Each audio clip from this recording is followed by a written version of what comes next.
Hello, my beautiful Hustlewella family. It's your favorite girl, Uche Ucheka, and you are on to another awesome episode of the Hustlewella Show. On today's episode, I am bringing you the amazing story of a pencil artist. Yes, you heard me, a pencil artist. Her name is Tosin Akingba. Stay tuned.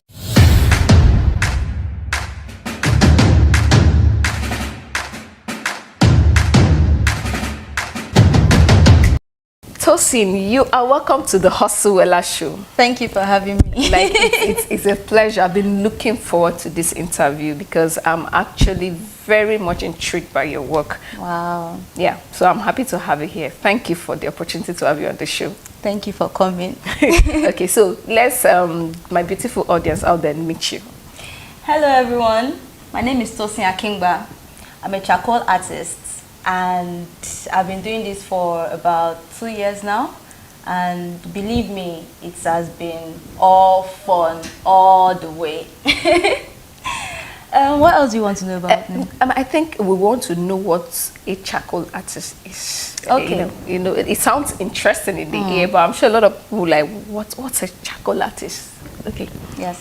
A charcoal artist is a person that uses charcoal medium to create imaginary objects or pictures to tell a story. I use the medium to express myself and to tackle issues that needs attention in the society. Okay. So basically that's what a charcoal artist is. Okay. So let's come to the talent of art. How did you discover your talent and your passion for what you do? Well, I discovered that I could draw as a child. You know, when as a child you go to school and then you get introduced to fine art, you know, paintings and all that. So I discovered that I really liked using the medium pencil because that was the first thing that was introduced to me as a child. Using pencil to draw, you know, and you know, pencil you could shade, and it was always, you know, black. Then I get my paper, which is white. So that's why I came about the black and white thing, the charcoal and the white, paper. And I discovered that I loved to draw. Then my mom would say, I think when I was around maybe 12, I was in the GSS class. Then you needed to start reading and paying more attention in school. My mom would tell me, okay, oh, study time, go and read your books and all that. Then I'll go into my room. I would actually start reading. But I'll find myself getting distracted when I see, you know, imageries, you know, probably cartoons or pictures or something like that. And I'll find myself, you know, being moved to draw these things. And it could be anything. It could be anything from a textbook or from a storybook or whatever. I'll just find myself wanting to draw and draw and draw. And my mom will come and be like, maybe after 2 hours, you just go, you're not reading your book, oh, you're just drawing and drawing and drawing. Come on, you need to study for your exams and all that. You know, at a point, it became a problem. For me, because I was supposed to be reading, I was supposed to be studying, but I find myself drawing. And, you know, most of our African parents do not really buy into that. You know, you're wasting my school fees, you need to pass your exams and all that. And I wasn't a bad student, actually, but this drawing thing was just a problem. I just loved to draw. And with time, I think I started to, you know, realize that, well, I actually need to focus on my studies. So I put drawing to a side, and then I went to an institution and all that. I graduated, and well, that was it for then. Until recently, about 2 years ago, I rekindled my passion. That's my love for drawing. Let me come in there now. What triggered you back to that place of passion? Okay, what happened was I had jobs, you know, I worked in different organizations and all that, but I figured out that I couldn't really express myself because there are some things that I was seeing that were not really too okay for me, you know, like gender bias and all that. And because I was a female, there are some certain things that I couldn't do. I was limited. in the organization, you know. And then where I found my strength was in communicating to our clients and all that. And many of the time they will come and they'll be, you know, they tend to objectify, like, oh wow, you look sweet today, you look this, you look that. And you know, in the business organization, you don't want to drive your customers away. You tend to just take all those things in and just smile and play along. But I wasn't really buying into that. I didn't like it at all. They were not doing that to my male counterparts. They were not doing that to them, my colleagues. They were always, you know, being formal, professional with them. Yeah, and professional with them. But when it comes to the ladies, you know, you need to look at least decent, look good, smile. Oh wow, this and that. You look very beautiful. Oh, how old are you? You look very. This your bosom is nice. You know, wanting to like objectify. You know, and there was more to me than me looking good. Exactly. And smiling and showing my teeth. Yeah. You understand? Yeah. So I discovered that I started in my free time, I would jot things down, and then I would use my pencil, because we had pencils, to like draw, you know, just to express myself. And then I discovered that, you know what, I have this talent to draw. I threw it away. So I need to like go back to that and, you know, reform myself and probably use this thing to express myself. I wanted to pass out messages, you know, across to people. I wanted to, you know, things that I couldn't really say with my mouth, that would seem, yes, that would seem rude. So I prefer to express with my art. Okay, so I want to come in there because I've seen your work. I've seen you express yourself, like you say, and the certain ills in the society with your art. So can we tell me about those things you use art to address in the society? I know that you talk about women a lot, so let's hear you, the things in the society that you use your art to express.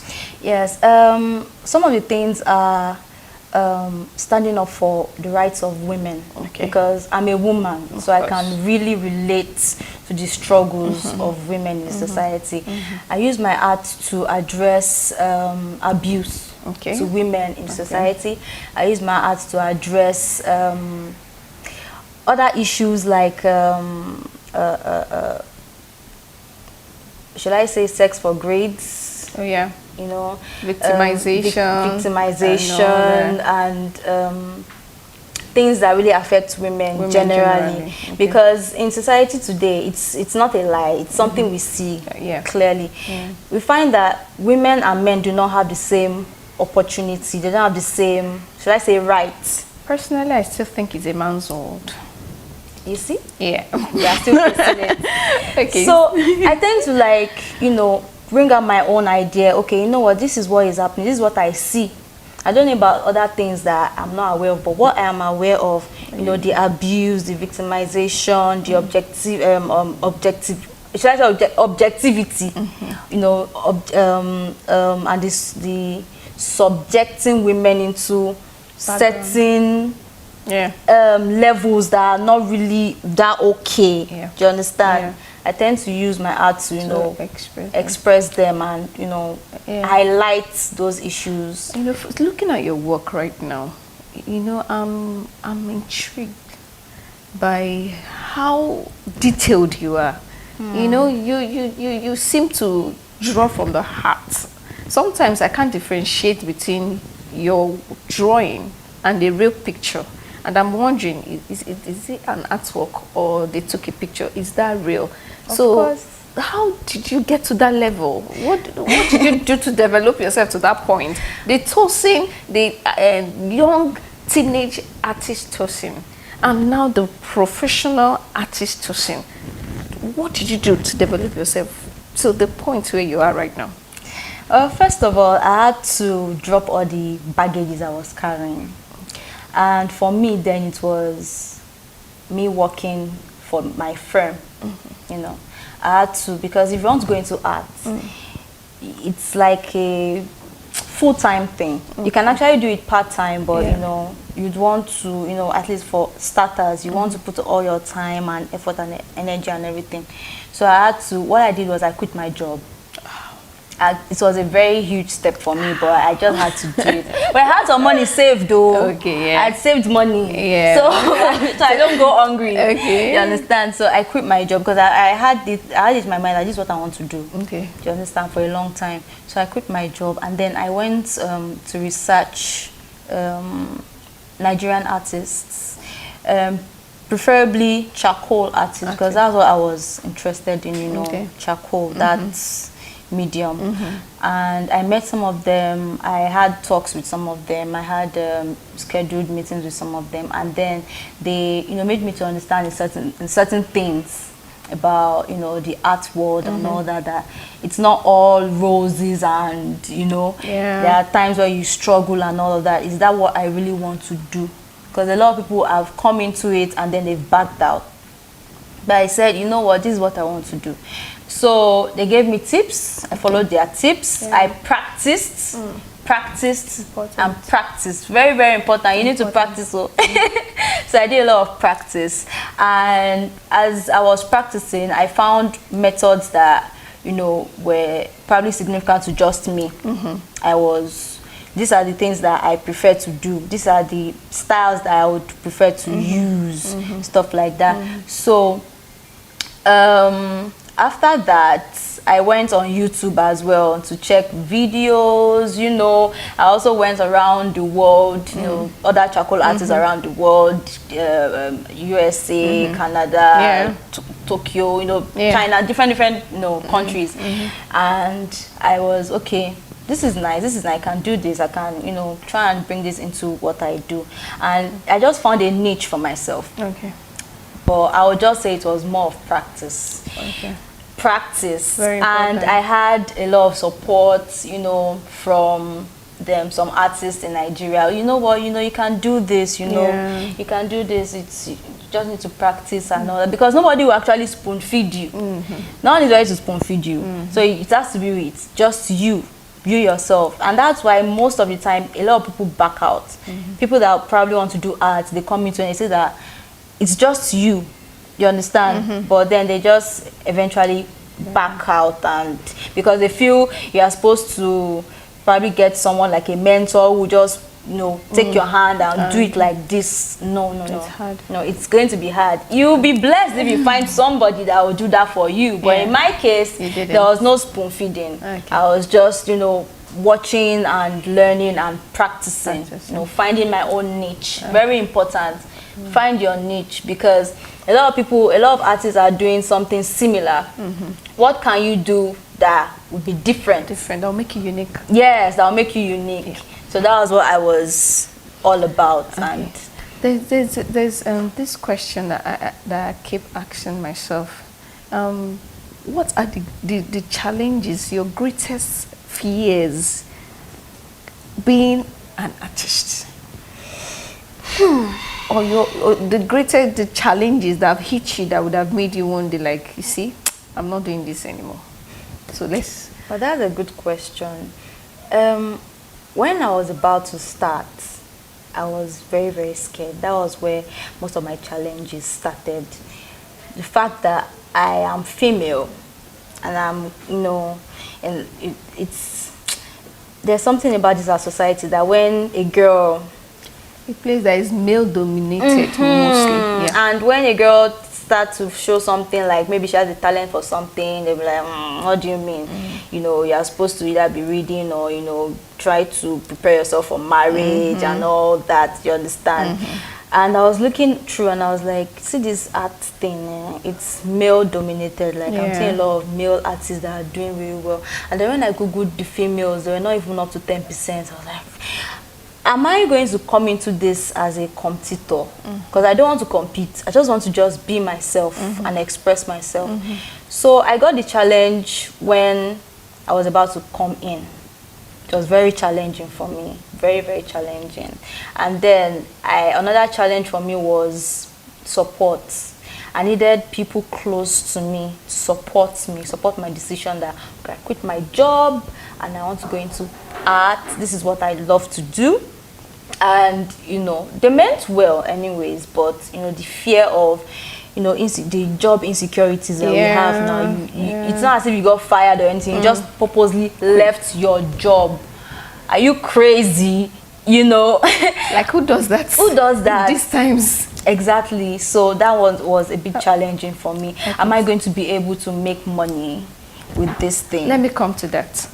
The aspect of making money. You know, a lot of people are talented, especially artists. Yes. I personally know one or two who have thrown away that gift simply because they don't think it could put food on their table. So I want you to address that young artist out there who is watching this video. I'm like, it's not as if I don't want to pursue this passion of mine, but is it going to feed me? Is there even money in this thing? Is it even, you know, let me hear you address them.